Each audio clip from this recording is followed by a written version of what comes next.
ರಾಜ್ಯ ರಾಜಧಾನಿ ಬೆಂಗಳೂರಿನ ರಸ್ತೆ ಗುಂಡಿಗಳ ಕತೆ ಗೊತ್ತಿಲ್ಲದೆ ಇರುವಂತಹ ವಿಚಾರ ಏನಲ್ಲ. ಇದುವರೆಗೆ ಹಲವರು ಈ ರಸ್ತೆ ಗುಂಡಿಗಳಿಗೆ ಬಲಿಯಾಗಿದ್ದಾರೆ. ಇನ್ನೆಷ್ಟು ಬಲಿಬೇಕು ಅಂತ ಹೇಳಿ ಸಾರ್ವಜನಿಕರು ಪ್ರಶ್ನೆ ಮಾಡ್ತಾ ಇರುವಂತಹ ಟೈಮ್ನಲ್ಲಿ ಮತ್ತೊಂದು ಸಾವು ಸಂಭವಿಸಿಬಿಟ್ಟಿದೆ. ಗುಂಡಿ ತಪ್ಪಿಸೋಕೆ ಹೋದಂತಹ ಟೈಮ್ನಲ್ಲಿ ಯುವತಿಯ ಉಸಿರೇ ನಿಂತುಬಿಟ್ಟಿದೆ. ಎಲೆಕ್ಟ್ರಾನಿಕ್ ಸಿಟಿಯ ಅನಂತ್ ನಗರದಲ್ಲಾಗಿರುವಂತಹ ಅವಘಡ ಇದು. ಬೈಕ್ ಮೇಲೆ ತನ್ನ ಸ್ನೇಹಿತನ ಜೊತೆಗೆ ತೆರಳುತ್ತಾ ಇದ್ದಂತಹ ಮೇಧಾ ಎಂಬಾಕೆ ರಸ್ತೆಯಲ್ಲಿ ಪ್ರಾಣವನ್ನೇ ಕಳ್ಕೊಂಡಿದ್ದಾರೆ. ರಸ್ತೆ ಗುಂಡಿಯನ್ನ ತಪ್ಪಿಸೋಕ್ ಹೋದಂತಹ ಟೈಮ್ನಲ್ಲಿ ಬೈಕ್ ಬ್ಯಾಲೆನ್ಸ್ ತಪ್ಪಿದೆ. ಹಿಂಬದಿಯಲ್ಲಿ ಕೂತಿದ್ದಂತಹ ಮೇಧಾ ಏಕಾಏಕಿ ರಸ್ತೆಗೆ ಬಿದ್ದಿದ್ದಾರೆ. ಹಿಂಬದಿಯಿಂದ ಬರ್ತಾ ಇದ್ದಂತಹ ಒಂದು ಸರಕು ವಾಹನ ಆಕೆಯ ಮೇಲೆಯೇ ಹರಿದು ಬಿಟ್ಟಿದೆ. ಆಕೆಯ ಜೀವ ಹೋಗ್ಬಿಟ್ಟಿದೆ.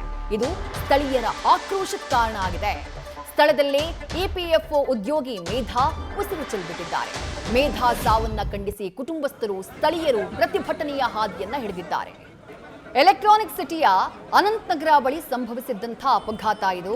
ಮೇಧಾ ಅನ್ನುವಂಥ ಯುವತಿ ತನ್ನ ಕೊಲೀಗ್ ಜೊತೆ ಮನೆಯಿಂದ ಆಫೀಸ್ ಕಡೆ ಹೋಗ್ತಾ ಇದ್ರಂತೆ.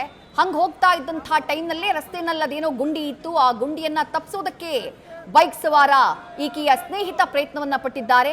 ಆದರೆ ಆ ಸಂದರ್ಭದಲ್ಲಿ ಬ್ಯಾಲೆನ್ಸ್ ತಪ್ಪಿದೆ. ಮೇಧಾ ರಸ್ತೆ ಪಾಲಾಗ್ತಾರೆ. ಹಿಂದಿನಿಂದ ಬಂದಂತಹ ಸರಕು ವಾಹನ ನೇರ ಆಕೆಯ ಮೇಲೆಯೇ ಹರಿದು ಆಕೆಯ ಜೀವ ಹೋಗ್ಬಿಟ್ಟಿದೆ.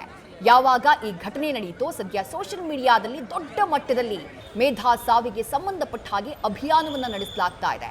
ಬೆಂಗಳೂರಿನ ರಸ್ತೆ ಗುಂಡಿ, ಅದರಲ್ಲೂ ಈ ಅನಂತ್ ನಗರ, ಎಲೆಕ್ಟ್ರಾನಿಕ್ ಸಿಟಿಯ ಅನಂತ್ ನಗರದಲ್ಲಿ ಹಾಳಾಗಿರುವಂತಹ ರಸ್ತೆಗಳಿಗೆ ಸಂಬಂಧಪಟ್ಟ ಹಾಗೆ ಜನ ಆಕ್ರೋಶವನ್ನ ವ್ಯಕ್ತಪಡಿಸಿದ್ದಾರೆ.